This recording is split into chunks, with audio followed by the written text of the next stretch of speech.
ഞങ്ങൾ എന്താ ചെയ്യുന്നതെന്ന് വെച്ച് കഴിഞ്ഞാൽ ഓർഗാനിക് കോമ്പൗണ്ട്സ് വെച്ചിട്ട് കെമിക്കൽ ഫ്രീ ആയിട്ടുള്ള നാച്ചുറൽ ആയിട്ടുള്ള 100% നാച്ചുറൽ ആയിട്ടുള്ള പ്രൊഡക്ട്സ് മാർക്കറ്റിലേക്ക് കൊണ്ടുവരാനാണ് നോക്കുന്നത്. അപ്പോൾ അതിനൊരുപാട് പഠിക്കാനുണ്ട്. ശരിക്കും ഞാൻ എന്ന് പറഞ്ഞു കഴിഞ്ഞാൽ എൻ്റെ ഒരു 5 മണിക്കാണ് ഞാൻ ഉറങ്ങുന്നത്. ഇതിൻ്റെ പഠനവും റിസർച്ചും എല്ലാം കഴിഞ്ഞ് ഞാൻ പലപ്പോഴും ഉറങ്ങുമ്പോൾ 5 മണിയാവും. 5 മണിക്ക് ഉറങ്ങിയാൽ ഞാൻ പിന്നെ എഴുതിക്കുന്ന അടുത്ത ദിവസം 8 മണിക്കോ 9 മണിക്കോ ഒക്കെ ആയിരിക്കും. എനിക്ക് ഉറങ്ങി എഴുതിക്കാൻ പറ്റത്തുള്ളൂ. പിന്നെ വീണ്ടും വർക്കിലോട്ടാണ് പോകുന്നത്. അപ്പോൾ ഒരിക്കലും എനിക്കൊരു മടുപ്പ് തോന്നിയിട്ടില്ല. എന്താണെന്ന് വെച്ച് കഴിഞ്ഞാൽ ചെയ്യുന്ന ജോലി ആനന്ദത്തോടെ ചെയ്യുകയാണെങ്കിൽ നമുക്ക് ഭയങ്കര സന്തോഷമായിരിക്കും. എല്ലാം ക്ലിയറായിട്ട് പറഞ്ഞു തരാൻ സന്നദ്ധരായിട്ടുള്ള ഒരു കൂട്ടം നല്ല ടീച്ചേഴ്സ് എനിക്കുണ്ടായിരുന്നു, ഇപ്പോഴും ഉണ്ട്. അങ്ങനെ അവിടെ നിന്നായിരുന്നു എൻ്റെ തുടക്കം.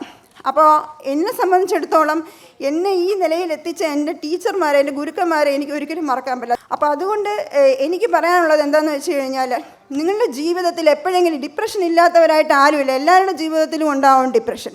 ചിലർക്ക് പ്രണയ നൈരാശ്യമായിരിക്കാം, ചിലർക്ക് ജോലി നഷ്ടപ്പെട്ടതായിരിക്കാം, ഇല്ലെങ്കിൽ ഫ്രണ്ട്സായിട്ട് അടിച്ചു പിരിഞ്ഞിരിക്കുമ്പോൾ ഉണ്ടാകുന്ന ഡിപ്രഷനായിരിക്കാം. എന്തായാലും എന്ത് വിഷമം ഉണ്ടായാലും നിങ്ങൾക്ക് നിങ്ങളുടെ മനസ്സിനെ മറ്റെന്തെങ്കിലും ഒന്നിലേക്ക് എൻഗേജ് ചെയ്യിക്കാൻ കഴിഞ്ഞാൽ നിങ്ങൾ രക്ഷപ്പെട്ടു.